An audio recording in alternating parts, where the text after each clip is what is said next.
প্রয়োজন। সূরা ইখলাস মাত্র ২১ বার পাঠ করুন, ইনশাআল্লাহ টাকার ব্যবস্থা হয়ে যাবে।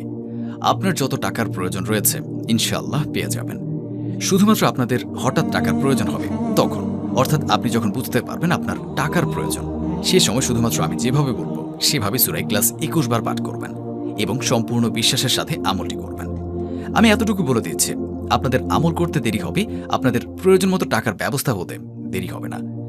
আপনারা যখন সূরা ইখলাস পাঠ করবেন তখন সেই সময় খুবই ছোট্ট একটি দোয়া রয়েছে, সেই দোয়াটি পড়তে হবে। অর্থাৎ আপনাদের শুধুমাত্র সূরা ইখলাস এবং এই আমলটির জন্য ছোট্ট একটি দোয়া পাঠ করতে হবে। তাহলে যখন আপনারা সূরা ২১ বার পাঠ করবেন এবং এই আমলের দোয়া করবেন, তখনই আপনি দেখবেন আপনার যত টাকার প্রয়োজন ছিল সমস্ত টাকার ব্যবস্থা হয়ে গিয়েছে। আর আপনাদের কাছে কোথা থেকে টাকা আসবে তা আপনি নিজেরাও বুঝতে পারবেন না। আপনারা শুধু এতটুকু বুঝতে পারবেন আপনি এই আমলটি করার কারণেই আপনার টাকার ব্যবস্থা হয়ে যাবে। বন্ধুরা, ভিডিওটি শুরু